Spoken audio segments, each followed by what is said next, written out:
नमस्कार, स्वागत है आप सभी का डीडी न्यूज के इस खास बुलेटिन एक्सप्रेस न्यूज में, जहां हम आपके लिए लेकर आते हैं राजनीति, मनोरंजन, देश, दुनिया, खेल और व्यापार जगत की सभी बड़ी खबरों को एक्सप्रेस यानी फटाफट अंदाज में। मैं हूं नदीम अंसारी, तो देखिए खबरें तेज रफ्तार से। प्रधानमंत्री नरेंद्र मोदी ने नई दिल्ली में निर्बाध ऋण और आर्थिक विकास के लिए तालमेल विषय पर आयोजित सम्मेलन के समापन सत्र को संबोधित किया। उन्होंने अपने संबोधन में संकल्प से सिद्धि के मंत्र को दोहराया।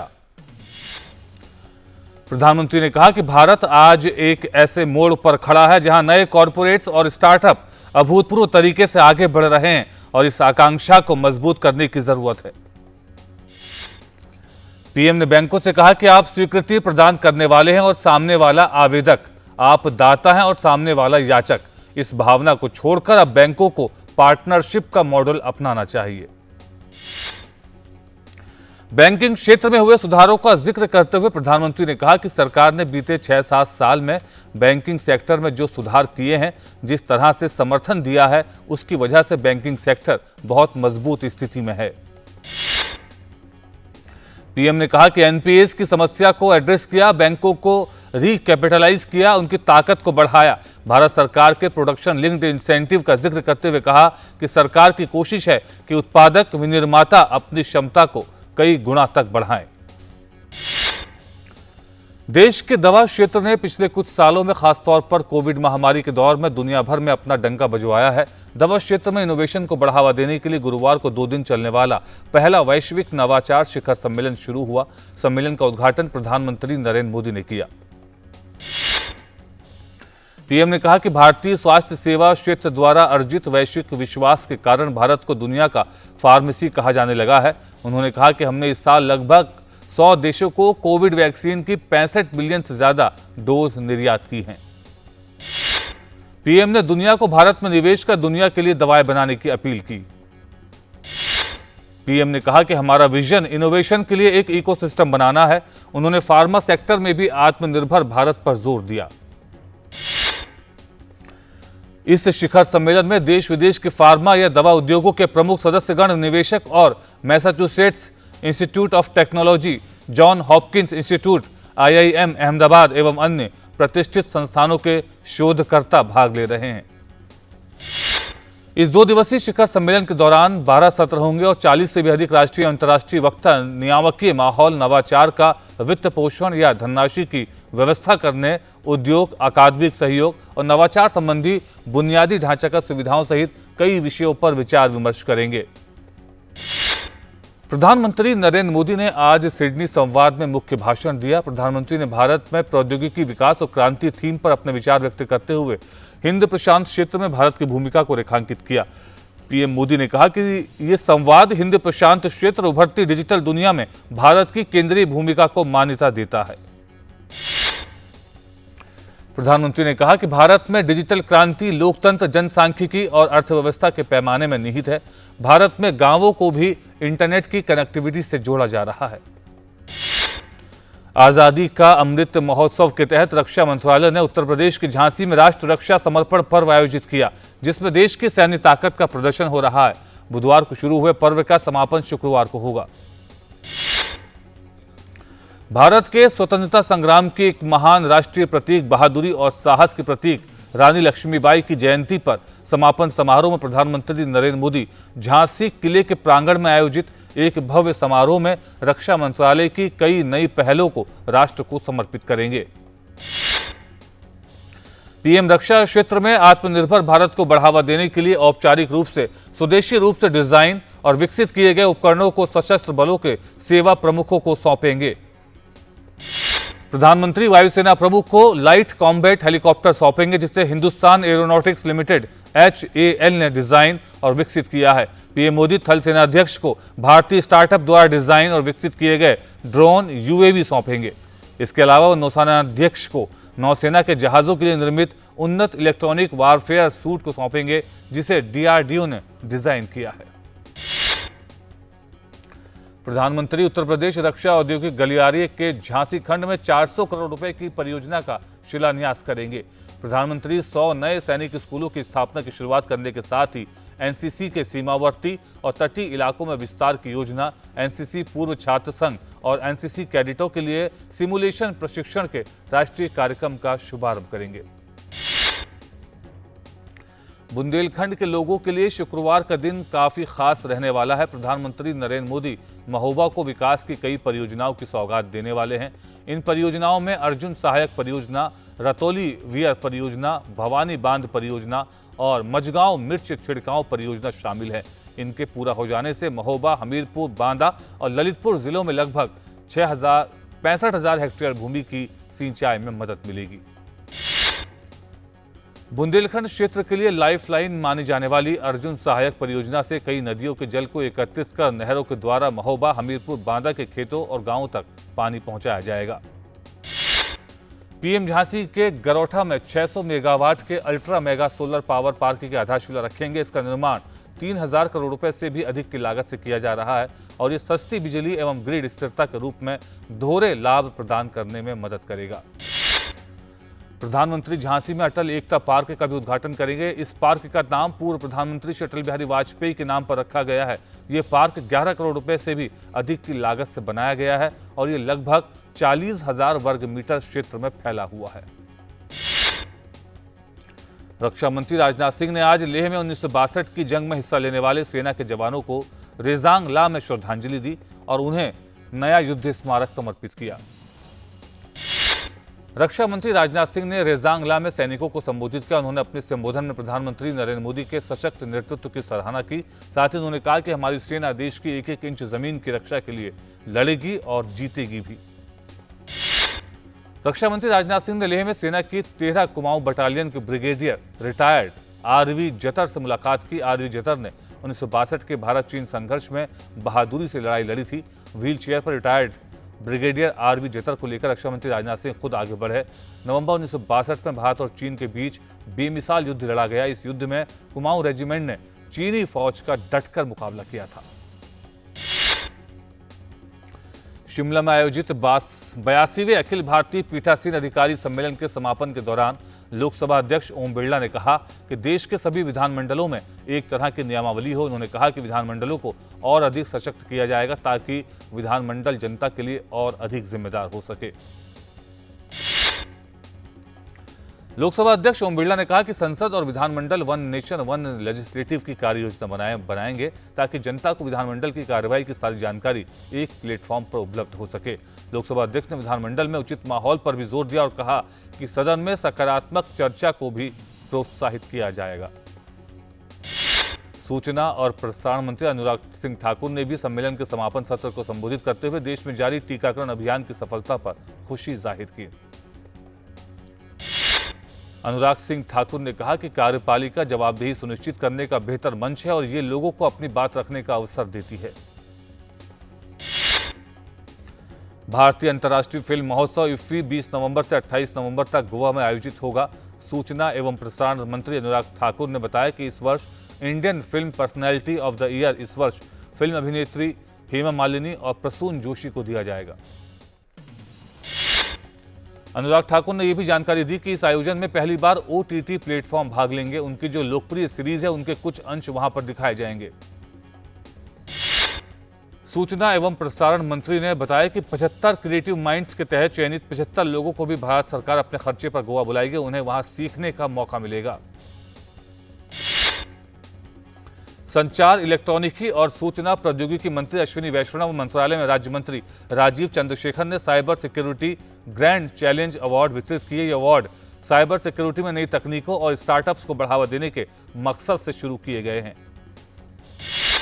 इस अवसर पर तमाम स्टार्टअप्स ने अपने विचारों और उत्पादों को साझा किया। इस मौके पर संचार, इलेक्ट्रॉनिकी और सूचना प्रौद्योगिकी मंत्री अश्विनी वैष्णव ने कहा कि साइबर सुरक्षा के क्षेत्र में नई तकनीक को विकसित करने के लिए युवाओं के पास अपार संभावनाएं हैं। उन्होंने कहा कि इस क्षेत्र में व्यापक संभावनाओं के बीच सरकार स्टार्टअप्स को बढ़ावा देने की दिशा में कार्य करेगी।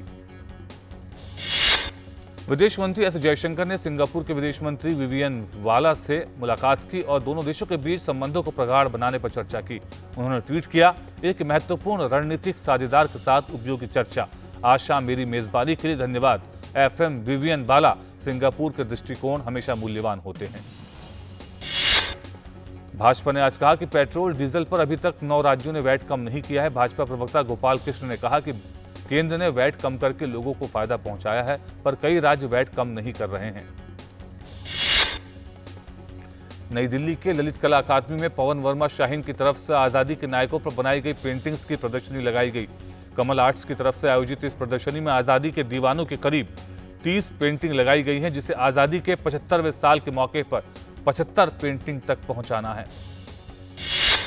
प्रदर्शनी में कला एवं संस्कृति राज्य मंत्री मीनाक्षी लेखी ने कहा कि इस प्रदर्शनी में चित्र के जरिए ऐतिहासिक धरोहरों की पेंटिंग बनाई गई है, जो आजादी के वीर नायकों की कुर्बानी की याद दिलाता है। केंद्रीय नागरिक उड्डयन मंत्री ज्योतिरादित्य सिंधिया ने कहा कि आने वाले 5-10 सालों में आशा है कि 2AC रेल से ज्यादा यात्री नागर विमानन क्षेत्र से अपना सफर कर पाएंगे। उन्होंने कहा कि नागर विमानन क्षेत्र देश की रीढ़ की हड्डी बन गई है, इसलिए 22 राज्यों के मुख्यमंत्री और LG ने पत्र लिखकर वैट कम करने की मांग की है। मौसम विभाग ने दक्षिणी भारत के कई हिस्सों में शुक्रवार को भारी से अत्यधिक भारी बारिश की चेतावनी जारी की है। तमिलनाडु, पुडुचेरी, कराईकल और रायलसीमा में अत्यधिक भारी बारिश और दक्षिण कर्नाटक के भीतरी भागों और दक्षिण तटीय आंध्र प्रदेश में भारी बारिश की चेतावनी जारी की गई है। चेन्नई में आज भारी बारिश हुई। भारतीय मौसम विज्ञान विभाग IMD ने बारिश को लेकर शहर में रेड अलर्ट जारी किया है। पुडुचेरी में लगातार भारी बारिश के कारण सड़कों पर जलभराव हो गया है। मौसम विभाग ने कर्नाटक में अगले 4 दिनों में व्यापक बारिश होने की संभावना व्यक्त की है। तटीय कर्नाटक और उत्तर आंतरिक कर्नाटक के कुछ जिलों में आज और कल के लिए येलो अलर्ट जारी किया गया है। वहीं दक्षिण आंतरिक भागों में ऑरेंज अलर्ट जारी किया गया है। उत्तराखंड के मुख्यमंत्री पुष्कर सिंह धामी ने उत्तर प्रदेश के मुख्यमंत्री योगी आदित्यनाथ से लखनऊ में उनके आवास पर मुलाकात की। उत्तराखंड के मुख्यमंत्री पुष्कर सिंह धामी ने उत्तर प्रदेश CM योगी आदित्यनाथ के साथ बैठक के बाद कहा कि 21 साल से जो मामले लंबित पड़े थे उन पर सहमति बनी है। हमारे सिंचाई विभाग की 5700 हेक्टेयर भूमि पर दोनों राज्यों का संयुक्त रूप से सर्वे होगा। जो जमीन उत्तर प्रदेश के काम की है वो उत्तर प्रदेश को मिल जाएगी। पश्चिम बंगाल विधानसभा में TMC द्वारा CBI और ED के खिलाफ विशेषाधिकार प्रस्ताव पेश करने पर भाजपा के राष्ट्रीय उपाध्यक्ष दिलीप घोष ने कहा कि CBI और ED जैसी संस्था जिस पर पूरे देश का विश्वास है, उसे अपमानित करने का प्रयास हो रहा है। कॉमेडियन वीरदास पर मध्य प्रदेश के मंत्री नरोत्तम मिश्रा ने कहा कि कुछ विदूषक लोग भारत को बदनाम करने की कोशिश करते हैं। इनके कुछ समर्थक हैं जैसे कांग्रेस। उन्होंने कहा कि वीरदास जब तक खेद न व्यक्त करें तब तक MP में इनका कार्यक्रम नहीं होने देना चाहिए। राजस्थान के भाजपा अध्यक्ष सतीश पूनिया ने कहा कि पेट्रोल डीजल के दाम कम करने के बाद बिजली के दाम बढ़ाना ऐसा है जैसे एक तरफ दिया एक तरफ लिया। उन्होंने कहा कि मुख्यमंत्री कौन सी अंकगणित और अर्थशास्त्र से काम कर रहे हैं, ये समझ नहीं आ रहा। राजस्थान के लोगों को बिजली की मार ज्यादा पड़ रही है। उत्तर प्रदेश के वाराणसी में पहली बार 3 दिवसीय हॉट एयर बैलून शो का आयोजन किया गया, जो पर्यटकों के लिए आकर्षण का केंद्र बना हुआ है। दिल्ली के द्वारका इलाके में एंटी नारकोटिक सेल ने 5 करोड़ रुपए की ड्रग्स के साथ एक अफ्रीकन नागरिक को गिरफ्तार किया है। नमा दिल्ली यास अकबूजे नाम का यह आरोपी नाइजीरिया का रहने वाला है।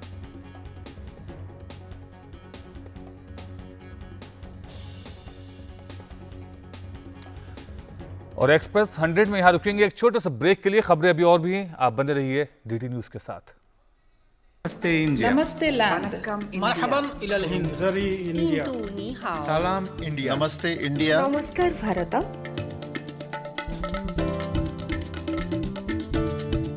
मुई nous इंडिया, sommes l'Inde, नहनु हुनूर, इंडिया, माँ हिंदी हस्ती, मुंग हिंदियान, सलाम हिंदुस्तान। we are India।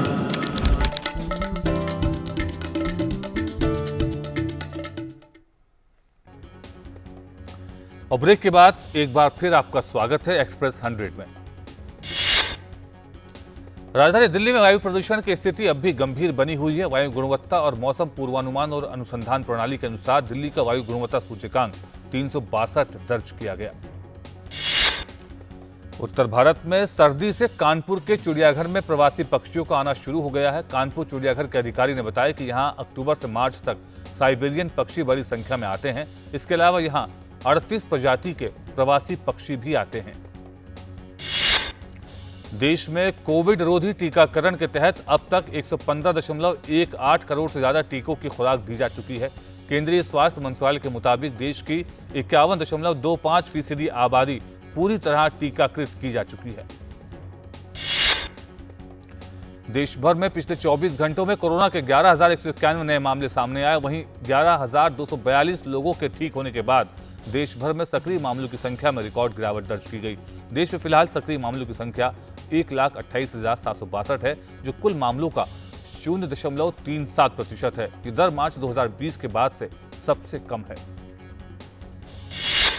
कोविड-19 महामारी का हवाला देकर सीबीएसई और आईसीएसई की कक्षा 10 और 12वीं की परीक्षा को ऑनलाइन और ऑफलाइन दोनों तरीकों से कराने की मांग वाली याचिका को सुप्रीम कोर्ट ने अस्वीकार कर दिया है। कोर्ट ने कहा कि परीक्षा पहले से ही चल रही है और इस वक्त कोई दखल नहीं दिया जा सकता। शेयर बाजार आज गिरावट के साथ बंद हुए। बीएसई का 30 शेयरों वाला सेंसेक्स 372.32 अंकों यानी 0.62% के नुकसान से 59,636 अंक पर बंद हुआ। वहीं नेशनल स्टॉक एक्सचेंज का निफ्टी 133.85 अंक यानी 0.75% के नुकसान से 17,764 पर पहुंच गया। बृहस्पतिवार को सोने का भाव 21 रुपए की मामूली तेजी के साथ 48,196 रुपए प्रति 10 ग्राम पर पहुंच गया। चांदी की कीमत 121 रुपए टूटकर 65,147 रुपए प्रति किलोग्राम पर बंद हुई।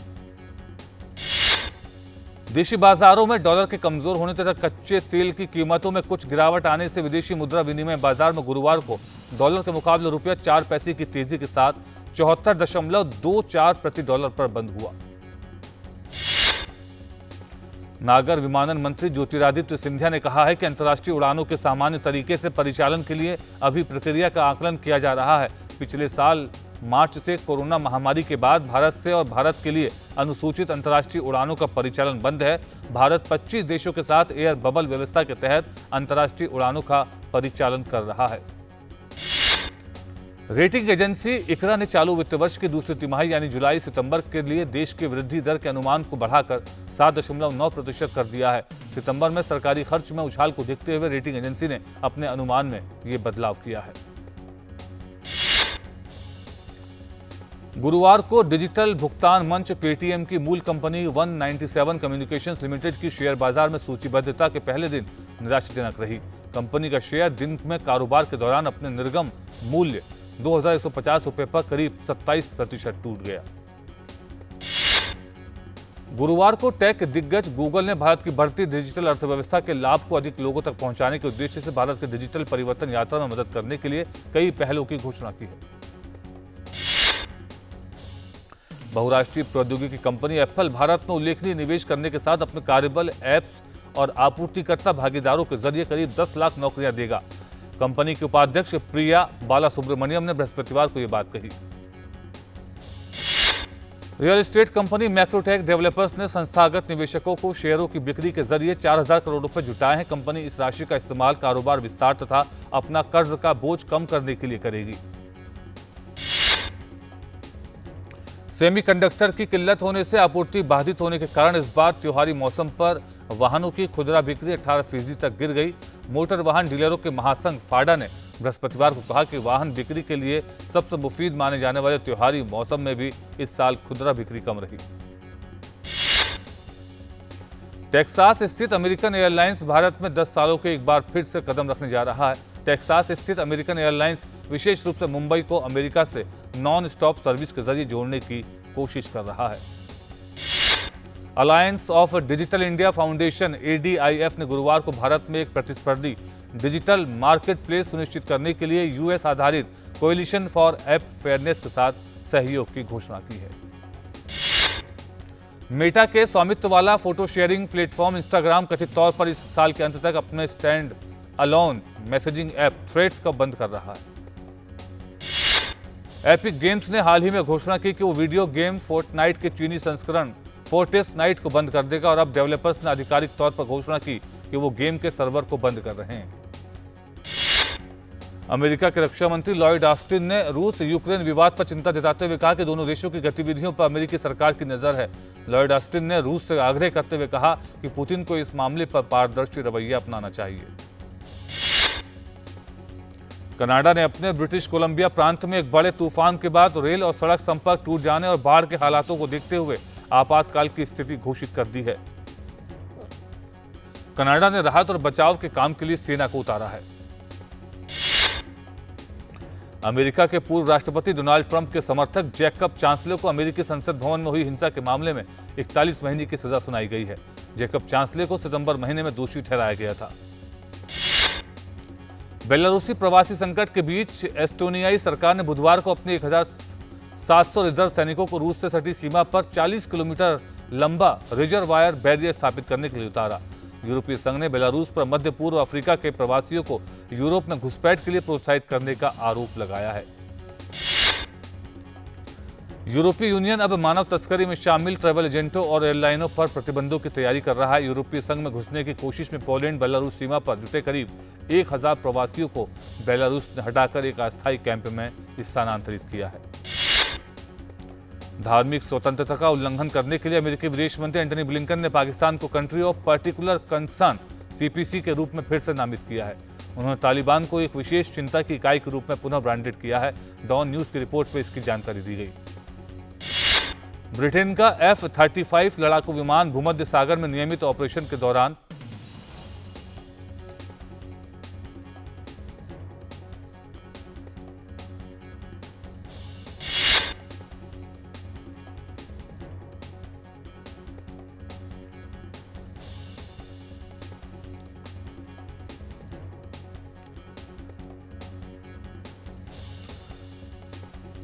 भारत और न्यूजीलैंड के बीच 3 मैचों की T20 सीरीज का दूसरा मुकाबला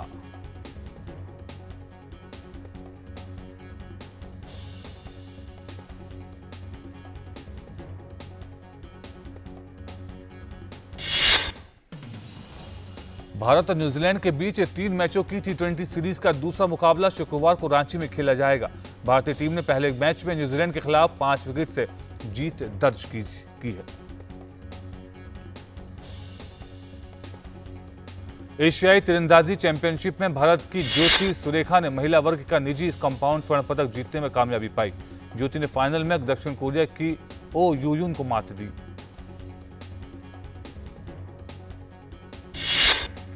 एशियाई तीरंदाजी चैंपियनशिप के मिक्स्ड कंपाउंड टीम इवेंट में भारत ने रजत पदक जीता। ऋषभ यादव और ज्योति सुरेखा को कोरिया की शीर्ष वरीयता प्राप्त जोड़ी ने गोल्ड मेडल मैच में दी मात। 2 बार की ओलंपिक पदक विजेता पीवी सिंधु ने Indonesia masters super 750 badminton tournament के क्वार्टर फाइनल में बनाई जगह। भारत के शटलर किदाम्बी श्रीकांत ने इंडोनेशिया के जोनाथन क्रिस्टी को शिकस्त देकर इंडोनेशिया मास्टर्स के क्वार्टर फाइनल में जगह बनाई। मिश्रित युगल में भारत के ध्रुव कपिला और एन सिक्की रेड्डी की जोड़ी दूसरे दौर में थाईलैंड की जोड़ी से हारकर प्रतियोगिता से बाहर हुई। पुरुष एकल में दुनिया के 19वें नंबर के खिलाड़ी 20 वर्षीय लक्ष्य सेन दूसरे दौर में जापान के केंतो मोमोता से हारकर प्रतियोगिता से बाहर हो गए। FIH हॉकी पुरुष जूनियर विश्व कप 2021 में हिस्सा लेने के लिए नीदरलैंड्स, फ्रांस और अर्जेंटीना की टीम बुधवार को भुवनेश्वर पहुंची। 24 नवंबर से 5 दिसंबर तक भुवनेश्वर में खेला जाएगा जूनियर हॉकी विश्व कप। भारतीय महिला फुटबॉल टीम के मुख्य कोच 4 देशों के टूर्नामेंट के लिए 23 खिलाड़ियों के दल की घोषणा की। ब्राजील से खेला जाएगा। 4 देशों का टूर्नामेंट ब्राजील में खेला जाएगा। स्पेन की गार्बाइन मुगुरुजा ने जीता WTA फाइनल्स का खिताब। खिताबी मुकाबले में मुगुरुजा ने एस्टोनिया की एनेट कोंटावेट को हराया। विश्व के नंबर 1 टेनिस खिलाड़ी सर्बिया के नोवाक जोकोविच ने ATP फाइनल्स में रूस के आंद्रे रूबलेव को हराकर लगातार दूसरी जीत दर्ज की। पूर्व नंबर 1 के टेनिस खिलाड़ी स्विट्जरलैंड के रोजर फेडरर ने अगले साल जनवरी में होने वाले ऑस्ट्रेलियन ओपन में नहीं खेलने का फैसला किया है। फेडरर ने यह फैसला घुटने की चोट से पूरी तरह से ठीक नहीं होने के कारण लिया। महान फुटबॉल खिलाड़ी ब्राजील के पेले की तबीयत में निरंतर सुधार होता जा रहा है। पेले ने एक बयान जारी करके अपनी तबीयत की जानकारी दी। Resident Evil welcome to Raccoon City की रिलीज डेट अब सप्ताह के लिए टाल दी गई है। यह फिल्म 26 नवंबर को रिलीज होने वाली थी, लेकिन अब Resident Evil welcome to Raccoon City 3 दिसंबर को सिनेमाघरों में दस्तक देगी। अभिनेता सिद्धार्थ मल्होत्रा की नई फिल्म योद्धा का फर्स्ट लुक आज जारी हो गया। फिल्म का निर्देशन सागर आमरे और पुष्कर ओझा करेंगे। फिल्म 11 नवंबर 2022 को रिलीज होगी। बॉलीवुड अभिनेता सनी देओल के बेटे और धर्मेंद्र के पोते करण देओल और अभय देओल की फिल्म वैले का ट्रेलर आज जारी हो गया। इस फिल्म को देवेन मुंजाल ने निर्देशित किया है। अगले साल गणतंत्र दिवस के दिन ऋतिक रोशन की फिल्म फाइटर और रणबीर कपूर की अनटाइटल्ड फिल्म सिनेमाघरों में दस्तक देगी। ऋतिक और रणबीर की फिल्मों के बीच में तगड़ा मुकाबला देखने को मिल सकता है। रणबीर कपूर और श्रद्धा कपूर अभिनीत लव रंजन के अगले निर्देशन को गणतंत्र दिवस के मौके पर 26 जनवरी 2023 में रिलीज किया जाएगा। लव रंजन रणबीर और श्रद्धा की अपनी अगली अनटाइटल्ड रोमांटिक कॉमेडी वेस्ट है। अक्षय कुमार और Katrina Kaif starrer film Suryavanshi box office पर धमाल मचा रही है। अभी तक फिल्म 163 करोड़ की कमाई कर चुकी है और बॉक्स ऑफिस पर उमदा प्रदर्शन को देखते हुए लगता है कि जल्द ही ये फिल्म 200 करोड़ के क्लब में भी शामिल हो सकती है। लक्ष्मी मांचू मलयालम फिल्मों में एंट्री के लिए तैयार हैं। लक्ष्मी ने कहा कि बॉलीवुड में कदम रखना बड़ी बात नहीं है, लेकिन मोहनलाल के साथ स्क्रीन साझा करना अपने आप में एक बड़ी खबर है।